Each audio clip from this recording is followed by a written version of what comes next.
Hey everybody and welcome back to another episode of Kickstarter Crap. Today the project we're going to look at is called Big Yellow House Organic Lemons, Citrus Farm in California. Now, this might seem like a very boring project. You know, the subject matter is a lemon farm and, you know, it looks boring just from the fucking thumbnail, okay?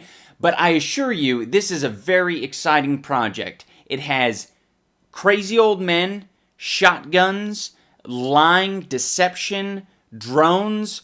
The list goes on. This thing is riddled with all sorts of good shit that we're going to look at today. So put on your seatbelts because we're getting ready to drive a lemon. Or we can't drive a lemon because it was a lemon joke. You okay with a lemon joke? Hi, I'm Larry Bro, and I want to talk to you about organic lemons. Whoops, not to worry, those are not organic lemons, and it's not a coolest cooler. Whoa, dude. That was an epic reference. The coolest cooler? Dude, I got one of those. Those things are wicked rad. Okay, since he knows about the coolest cooler, I'm gonna have to give him credit on that one. Because that was a for the win reference. That was so many wins. So many epic wins. You know, the main reason I want to grow organic lemons here on my property is to show the community the advantages of growing organically as opposed to conventional methods, which use harmful pesticides. Big corporations are not interested in growing organically because there's not enough profit in it for them, and it's too much work. We're located in Valencia, California, which is about 10 miles east of the city of Fillmore. Fillmore is one of the largest producers of citrus in Southern California. None of it produced organically that I know of. I'm so sure that this project will be successful that I wouldn't hesitate to put my home up to secure a small business loan or credit line. Unfortunately, with the housing market being as it is, these two options are not open to me. That's why I'm looking to Kickstarter to help get this project going. Wow, I gotta give him credit. He is confident in his business. His business that does not even fucking exist yet. He's so confident that he wouldn't hesitate to put up his home to get a line of credit or small business loan. But he can't do that. His hands are tied. His hands are tied by red tape and federal regulation. He can't do it. And the banks and the housing crisis, oh my gosh, don't even get me started, right? I mean, you guys remember 2008. It wasn't that long ago. We're still recovering from it. I wonder how long we'll be able to go before people can't use that as an excuse as to why fucking something isn't working or some shit is bad. Like, with the housing bubble. The housing bubble, you know, back in 2008. Yeah, sorry, buddy, it's 2033. I don't think you can mention the housing bubble in 2008 and how that's fucking hamstringing you. I mean, maybe the reason he didn't get a loan is because he went into the bank and he said, I do an orchard. Okay, sir, how big is your orchard gonna be? It's 2. It's going to be 2 orchard. You mean 2 acres? Yes, 2 acres. 2 acres of orchards. Okay, sir, I'm going to need more information here. Do you have any plans of growth or how much money you're going to need? Yes, 2 acres, and I need 60,000 for 2 acres. Please. I've been very fortunate and successful over the years with projects I have promoted. My success is driven by hard work, dedication, and surrounding myself with knowledgeable people. For the past several years, I've been researching growing organic lemons. You mind giving us a fucking example of the projects that you've successfully promoted instead of just saying that one fucking line and giving us nothing else? Because that's sort of the obvious next step, is you say, I've been very successful in promoting projects. Here are the projects that I've successfully promoted. You don't even have to show them on the screen, you just fucking say them. Well, I funded the coolest cooler. I promoted it. I told all my friends about it. I'm a successful promoter. The thing is, when you don't give examples, then people don't have anything to look at, which pretty much implies that you're lying through your teeth, because you know, you should be proud of the things that you've successfully promoted. Well, let's look at his fucking Kickstarter page and see if he's maybe made any other projects, you know, and things that he's promoted. He's got 2 projects created here. He's got one that we're looking at right now called the Big Yellow House of fucking Yellow fucking Lemons. And the next one is Big Yellow House of Organic Lemons, which is pretty much a duplicate of the project. And it was unsuccessful. It was back in March, and you know, nothing came of it. You know, he raised under $1,000 out of his fucking $180,000 goal. What the fuck? I know of a 5-acre organic lemon farm 100 miles from me that is quite successful. I also have a personal friend who's been growing lemons on his 120 acres for years. Listen up, Larry. If you're watching this video, I want you to understand that I get it, okay? You're passionate about lemons. You've made 2 Kickstarter projects about lemons, and there's really no sign of you stopping anytime soon. I understand that. But one piece of advice from me to you is that you need to do a little bit more research. There's a website that's very helpful called lemonparty.org that looks at the trends in lemon orchards and the proper steps you need to take when getting a loan for a lemon orchard. So make sure that you go on that website, that's lemonparty.org, and just do a little bit of research before you start a Kickstarter project like this. We also have a lot of cool rewards ranging from t-shirts, mugs, tote bags, and baseball hats. My favorite reward is a 4x4 post with your name engraved on it and placed in front of a row of lemon trees. A constant reminder of those who helped get this project off the ground. Whoa, those are some fucking incredible rewards. Every schmuck on the internet wants a fucking mug and a t-shirt. That's top-notch shit. And they want it to say fucking Lemon House on it. That's ideal. And it's just got great art, you know, it's all American, really. And even better than that is the Grove supporter tier, where you get a post with your name on it on someone else's fucking property. That's great. I would love to have my name immortalized on your fucking orchard. That would be fantastic. I wanted to sit there and bake in the noonday California sun. That would be ideal.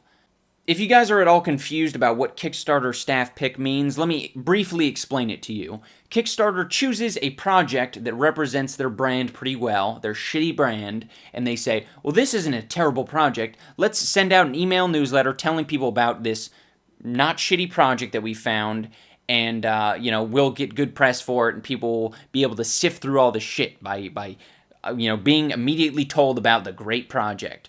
Well, the problem is, that's all they do. They just send out a newsletter, this is Kickstarter staff pick. There's no proprietary button or banner or badge that goes on the fucking page that says, this is a Kickstarter staff pick. If it is there, it's not very obvious. So what people end up doing is they end up putting Kickstarter staff pick badge on their thumbnails. Anyone can do this. If you upload a Kickstarter project and you upload a thumbnail to it, and you want it to look like it's a fucking staff pick, all you have to do is create your own shitty banner on there, grab one from Google Images, slap it on there. It could be a badge like this, it could be a ribbon, whatever you want it to fucking be, it could be on there, and it says Kickstarter staff pick.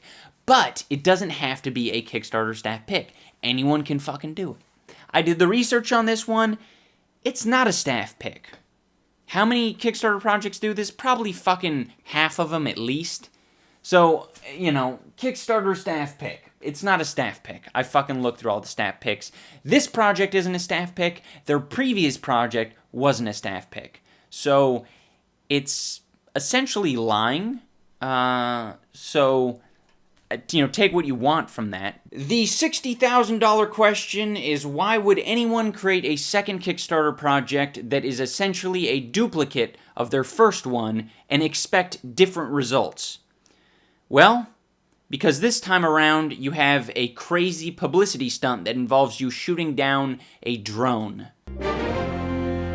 You're watching video from a drone hovering over a beautiful home in Southern California, and you won't believe what happens next. You know it's top-notch reporting when they say, you won't believe what happens next. The homeowner runs out his front door with a shotgun. The drone flies away with the guy in hot pursuit. His friend is recording cell phone video of the wild chase. How convenient. His friend was there to record cell phone video, and his friend didn't even hold it in portrait. He held it in landscape. What a fucking champ. Now watch as the homeowner goes around his house, spots the drone again, and takes aim and fires. Here's what the drone's camera sees. It's a bullseye. Larry Bro of Valencia, California, is the homeowner who shot down the drone. He told me he believes the drone was sent over his house in a deliberate act of harassment. I get an anonymous phone call on my answer machine saying, get rid of your eyesore sign or you won't have any privacy. I was a little bit peeved earlier in the video that he didn't provide any evidence of the successful projects that he's promoted. You know, it makes him look like a liar. And now he's saying that he received an anonymous phone call on his answering machine, and they don't play the anonymous phone call. Apparently this fucking guy didn't even ask, oh, do you have the fucking message? I'm pretty sure if I received an anonymous phone call saying that I'm going to be harassed, that I would save that fucking message. I would just save it, you know? So I could play it back to Inside Edition, the world's greatest fucking news source. This is the sign. It's at the entrance to his property, and it advertises a Kickstarter campaign to raise money for an organic lemon business he wants to start. Now, we saw this guy's house. We've seen this guy's property. He has acres of property. He lives in a community full of people who have fuck you money, okay? They have fuck you money, and they have acres and acres of property. And he has a tiny fucking sign that says, my fucking Kickstarter project about lemons. We have a lemon party project. Please fund it.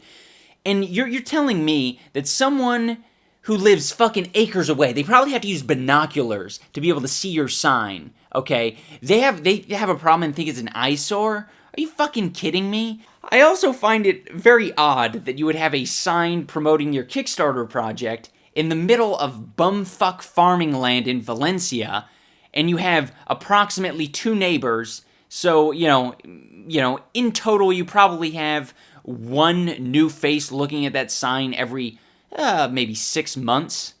Why the fuck would you have a sign promoting anything on your property when you live in the middle of fucking nowhere? No one's seeing your goddamn shitty sign. Here's what the smash drone looks like now. That's some shot. Larry Bro believes the person controlling the drone was standing on top of that hill, which is Larry's property. And when he shot the drone out of the sky, he heard that person start to yell. When you shot the drone down, you heard yelling coming from that direction? Yeah, what the hell are you doing? You did. Oh, that's what he said? What the hell are you doing? Yeah. Bro says the cell phone video shows a figure on a hill operating the drone, but he's so far away it's impossible to tell. He says he hasn't reported the incident to police. The video is dramatic for sure, maybe almost too dramatic. And it got us wondering whether this was a setup for his Kickstarter campaign, which is soliciting donations online for his organic lemon business. What do you want to say to those folks who think that you did this yourself for publicity? All I can say is, it's a true story. We found this drone video on his Kickstarter page, and it looks awfully similar to the video in question. You don't own your own drone? No, never have. So you be the judge. By this point in time, it should be completely obvious to you that it is a publicity stunt. I mean, it should have been fucking obvious since they showed his shitty sign and said, yeah, one of my neighbors thinks it's an eyesore. Okay, there's tons of things pointing to it. But we're going to go through each and every element that makes it, we're going to debunk it, okay? We're going to go through it like it's, fucking 9/11 jet fuel can't melt steel bars, okay? That's what we're going to go through it as. The first issue is that he uses drone shots in his Kickstarter video. Really high quality drone shots going over fucking apple orchards and whatever else in his Kickstarter video. He shoots down a fucking drone, okay? That's not a coincidence. It's his fucking drone. Secondly, the drone that he shot down is a cheap drone. It is the cheapest drone that you can fucking find on the market, okay? It's the SEMA X5. I just looked it up on Amazon. I was like, fucking cheap drones. The fucking thing that he shot down shows up. Fact. That thing cannot hold a camera that has that high a quality to it, okay? That camera quality comes from a much larger drone. So he has 2 drones. The one he bought is a scrapper, the one that he could shoot down, okay? And, that's $50 well spent, in my opinion. He got fucking Inside Edition to cover his shitty story, okay? So, spends $50 on a shitty drone, shoots it down, but he uses the footage from the high-quality drone, because he wants to keep the video nice, right? So he uses footage from high-quality drone, and he throws some shitty glass break filter and some bad static on the drone that's supposed to get shot down. Secondly, the whole fucking thing's cut up to fucking hell. You know, it's like perfectly edited. It's like he fucking got with his team, because he certainly didn't do it. He's a fucking old man. He got this tech-savvy kid to put this thing together, but there were so many places where he fucked up. The guy walks past his white car, and he's only like a foot past his car, maybe. He's like right up against his car in the one cell phone shot, and then he takes the fucking shot.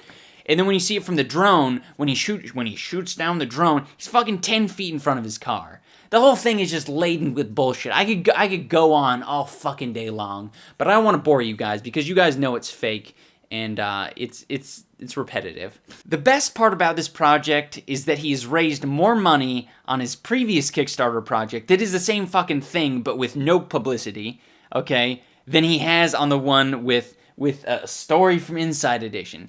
He got fucking nothing out of it. Fucking nothing. In fact, he lost money because he spent money on a $50 drone and wasted a bunch of his fucking time.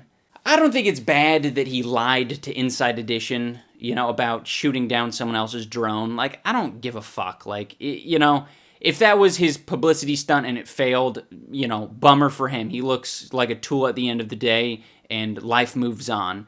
But when he calls his project a Kickstarter staff pick, that's when I start to get a little peeved, alright? Your project isn't a Kickstarter staff pick. No, I don't give a shit about that either. But it does set a trend where this guy, he's willing to lie to kind of like, you know, kickstart his company, his shitty lemon company, his Lemon Party Inc., okay? So if he's lying about that, you know, maybe he's also lying about fucking needing $60,000. You know, maybe he doesn't need $60,000. Maybe a little bit. Maybe he's asking for a little bit more than he actually needs. You know, maybe he only needs $20,000 to start a 2-acre orchard. All right, everybody, that is going to do it for this episode of Kickstarter Crap. I hope you enjoyed watching. Remember to hit that like button. Remember to hit that subscribe button. And remember to check out the outtakes if you're interested. They're probably not going to be anything special, but, you know, it's one of those things. It's for people who need more of just me rambling on about dumb shit. In which case, that's for you. If you want a, you know, very structured, coherent video like this one, this is all you have to watch, okay? But if you want the outtakes, they're going to be down below in the description. Eventually, they'll be in annotations or something like that. But that'll do it for this episode. Thanks for watching. Remember to tune in next time when I tickle my tummy.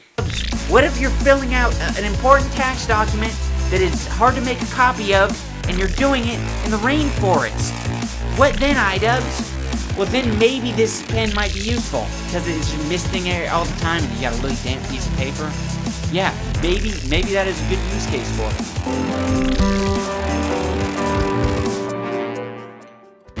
Get yourself when I tickle my tummy. It's so fun. It's so fun.